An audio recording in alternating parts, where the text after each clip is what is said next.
जी हाँ दोस्तों, सबसे पहले मैं अपने विद्वान साथियों को, विषी बहनों को, सभी प्यारे मित्रों को, सभी विद्यार्थी गणों को, सभी विषी बहनों को जितेंद्र क्लासेस की इस ऑनलाइन कक्षा की तरफ से और मैं अपनी तरफ से बहुत बहुत बहुत बहुत तहे दिल से आभार व्यक्त करता हूँ। प्यारे साथियों, जुड़ जाइए। आपका भाई, आपका दोस्त सायंकाल की बेला पर मुखातिब हो चुका है।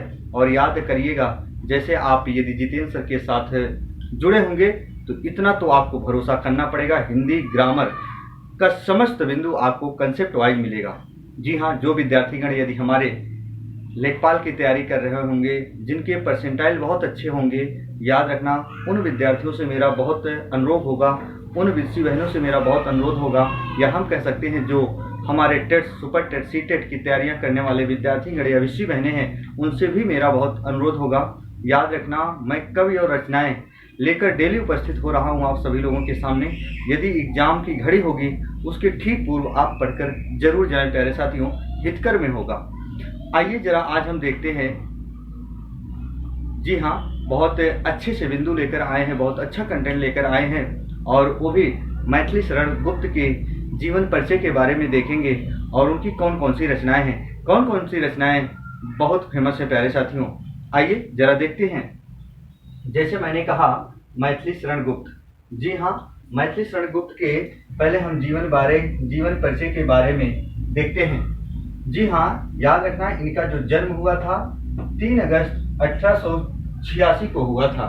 लेकिन हम कहें इनका जन्म कहाँ हुआ था, तो जन्म इनका हुआ था झांसी के चिरगांव में हुआ था। जी हाँ, हम कह सकते हैं चिरगांव के झांसी में हुआ था, यानी ये चिरगांव जो है कहाँ पड़ता है, झांसी में पड़ता है। तो इनके पिता का नाम था रामचरण गुप्त दोस्तों। जी हाँ, इनकी माता का नाम काशीबाई। भाषा अध्ययन इनका जो था, यानी जिस भाषा को इनको ज्ञान था, वो थी हिंदी, संस्कृत और क्या प्यारे साथियों, अंग्रेजी थे।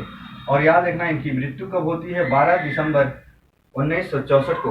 प्यारे साथियों, याद रखना, पर ये एग्जाम की दृष्टि से कम महत्वपूर्ण होते हैं। बार बार कह रहा आपका भाई, आपका दोस्त, उनके जीवन परिचय के बारे में आप एक झलक तो देख के जाना, पर वो उतना इम्पोर्टेंट नहीं होते जितनी उनकी रचनाएं होती हैं। हर एक कवि के जीवन परिचय उतने इम्पोर्टेंट नहीं होते, इतने महत्वपूर्ण भूमिका का रोल अदा नहीं कराते जितनी कि उनकी रचनाएं।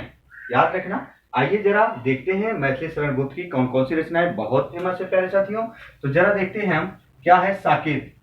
जी हाँ, साकेत है, भारत भारती है, यशोधरा है, रंग में भूमि, रंग में भंग प्यारे साथियों।